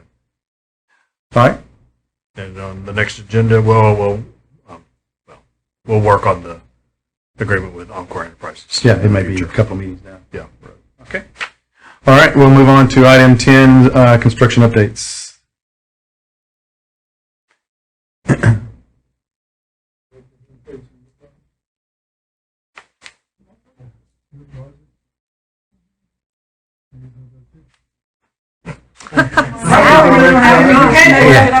It's kind of my kind of self-project. You will notice that the mulch yard has been shut down. We are in the process of repairing the mulch yard road. Should be a roll-off down at what used to be the exit end for the CCC, where citizens can still drop stuff off there. We are having transit coming out, quite a bit more traffic than we had anticipated with transit there, but everything seems to be going very well. Gay's not having any issues, transit's not having any issues. If they are, the lady who runs transit is also named Gay, so Gay and Gay talk to each other and everything gets worked out very well. And hopefully in 2 weeks we'll have that little section in front of the CCC reopened. I say 2 weeks, barring weather. Right. Please give me a little thing on that. And then we'll go a little bit faster than that. I mean, what they can get. That is the plan, is to have that open, and then we'll be able to just go in to the CCC. You won't be able to continue on down. That will take a little bit longer than that, several more weeks after that. But other than that, Mr. Murphy today, he said everything was going pretty good. Any idea on when the cell antennas are going to be back on the tower, water tower? There's an issue going on with the cell antennas. We've held them right now. Before the project started, we asked them, if they had any changes. There was none. And now they wanted to add 2 antennas. We have to have that checked by the engineer and approved for it, structurally for it to be done. They wanted to add them now at one project. We said until the engineer and the terms of agreement are addressed, they have to hold. And so we're waiting for the structural engineer to... Park is getting with them. Yes. Park Northbrook, who has been managing the project. He is getting with the manufacturer of the tank to make sure that it will hold the antennas in the configuration. Yeah, so it's more of a safety concern right now, which is... Yes. And there will be some contract negotiations. Right, yeah. Okay. Again, thank you for arranging for a way to get to the front part of the disposal stuff. I appreciate that. Thank you very much. And I use that little thing all the time. It's so much easier than waiting on heavy trash. The guys that you have out there running it just do a great job. Very good customer service. They're always very friendly. They're quick. They offer help sometimes. I'll let them know. Thank you. Ditto to what she said. Yeah.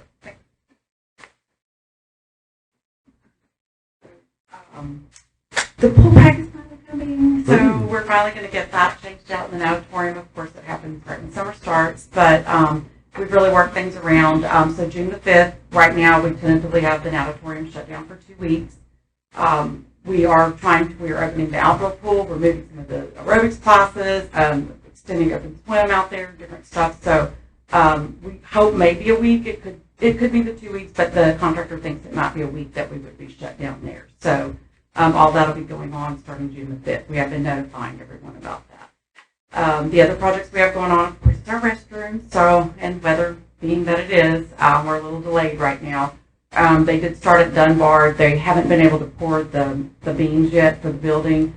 We were hoping it was going to be put in next week, so that's kind of been delayed. We'll see how that goes. But we've been working with everybody, and then they should be starting on Pee Wee as soon as that's done.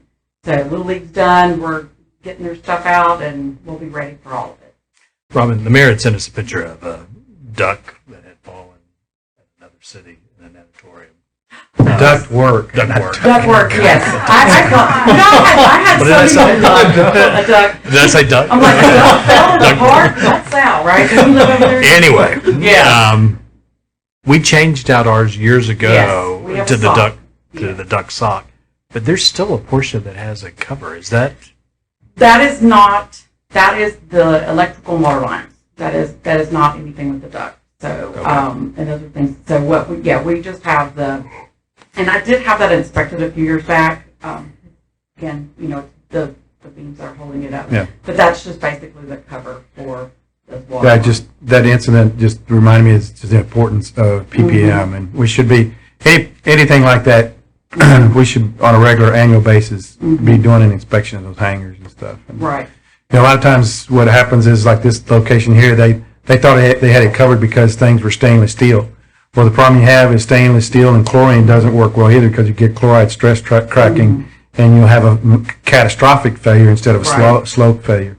So this was a picture of a municipal natatorium like we have. Instead of having the sock like we have, they had ductwork, metal ductwork, and it collapsed and it fell and it injured quite a few people. The same thing happened to us, but it happened at night, and it was a fiberglass, but it was still being held up by the same method. Yeah, and one of the things that, and this is something too we can go about, but that, also keeping, like you said, with the stainless, to try to keep it oiled and greased, that helps some of that stuff too. So, again, chlorine is bad. So watch out for that. But so any other questions? Go ahead. I was just going to make a quick comment, is that I wasn't able to make it to the first concert, but I got good comments back on it. So I heard some really good things. Timber Creek Park. The sign's been up there a long I have time. a sign. I was trying to get one printed and it didn't work right. So I'm just going to laminate one and put it out there. There's an issue with the playground people. I'm not really happy. It's not. They've heard me several times, and now it's been postponed to June. I've heard some other reasons, but I have another feeling. So it's going to be June, and I'm so sad because I know we were ready for it all. Yeah, no worries. We're going to get Is it gardens a replaced. hold up on materials? That's what I was told. Honestly, he said there was a holdup with the contract. I don't know. I know that's not true because I have everything. I keep all my emails. I keep all that stuff. So I have all that. I personally think he didn't put it, the installer didn't put it on his schedule, and he forgot. That's kind of what my thought is. So, because I've received bills and everything else from the manufacturer, but I haven't received the playground. So I started calling them, and I've got a little, nobody's really said that, but I'm pretty sure that's what it is. So, we'll be thinking about that for you again. So I have a question on the Junior Service League Park. We have a new pavilion back there in the back. The covered. Yeah, we have our pavilion. So is there any charge to or any reservation to rent that? We do reserve that out. It doesn't get reserved often just because there's no bathrooms there, but the next phase of bathrooms would be there. So it will be, because people do like to rent it out, but yes, you can. If it's not rented, it's first come, first served. So, and it's used quite a bit. Yes, it is. Yeah. 'Cause, We've had a few rentals, not people many. complaining it's not enough parking there. Just that when they have something there, other people can't use the park because there's no place for them to park. Right, and we haven't had a rental while, I can say, probably 6-7 months. It's been a long time. So this is just other groups that could use it. I extend that parking. I mean, it would be kind of hard, I think. I know that's a pain because it's a nice park. I know everybody enjoys it. So. But Con Park's around the corner. Right. Yeah. But partly it's nice because there's not a ton of people there. Mm-hmm. That's right. Okay. Any questions for Sal on projects? Yes. Uh-oh. Sal, I got a call right before the council meeting tonight of a citizen wanting to know what is happening over there by Chicken Express. And that, Oh, the neighbors? yeah. Oh. Do we know? Oh, as far as what the Construction. status is on the construction? Something about all the ducts and stuff were being taken back out or something? I don't know. Oh, I think definitely. people are going and looking in the windows. That is news to me. That would be David. No, David's on it. David, okay. I'll email David. It's fine. As far as our end of the deal here is, you've seen it, and it's kind of slow right now, and it will be going slow because this is the most tedious part of the work, and trying to close in all the ends loose ends that were still out there. The power company, the actual lighting company, street lights, did all the bases, all the foundations are there. I was expecting them to move in there to start hanging some of those light poles. It hasn't happened. It should go very fast once they start setting those things up. The only problem is that then there has to be another crew behind that comes here and actually lights them up. So it's just a process of how the power company works. The same thing with we finally got the change order for the actual pedestrian lights, which is part of the contract. All the lights are up. You can see all those pedestrian lights that have been installed now. It's a matter of now getting the wire pulled through all those conduit that they put in there. One of the holding blocks, or one of the holding, was the changing of the main line that had to be extended due to design problems.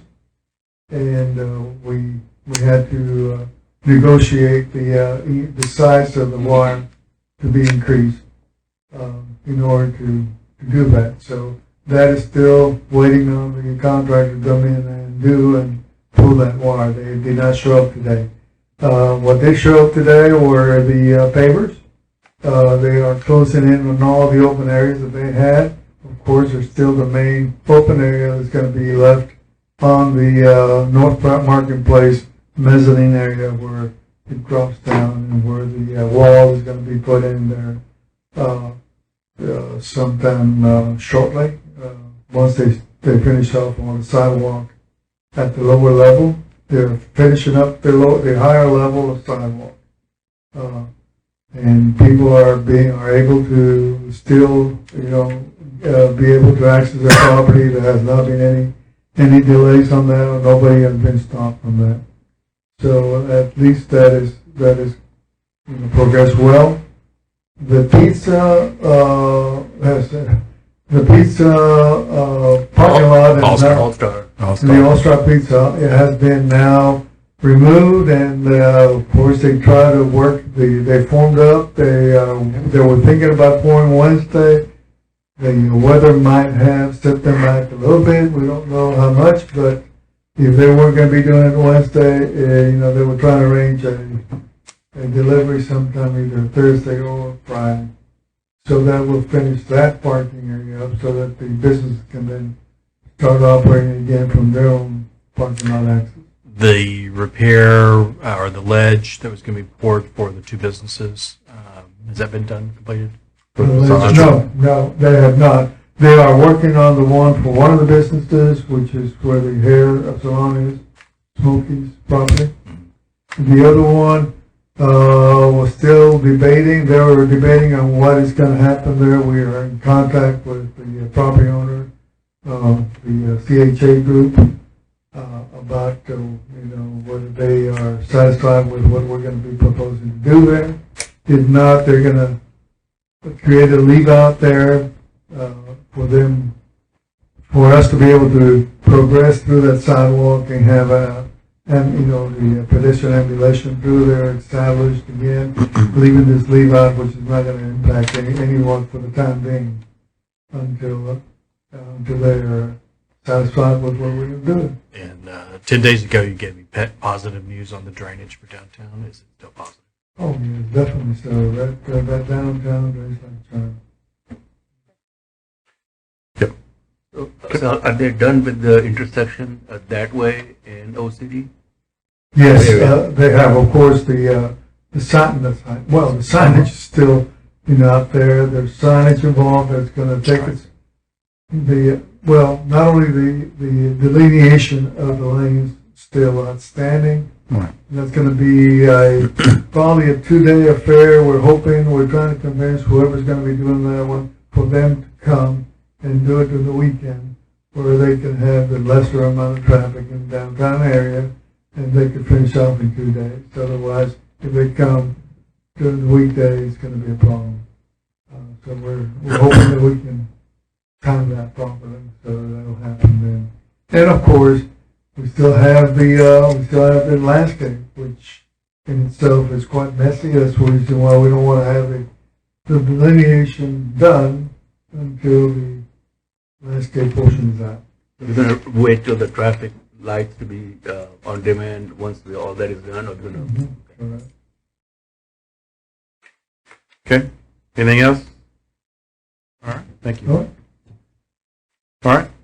We'll move on to items of community interest. Renee? I don't have anything.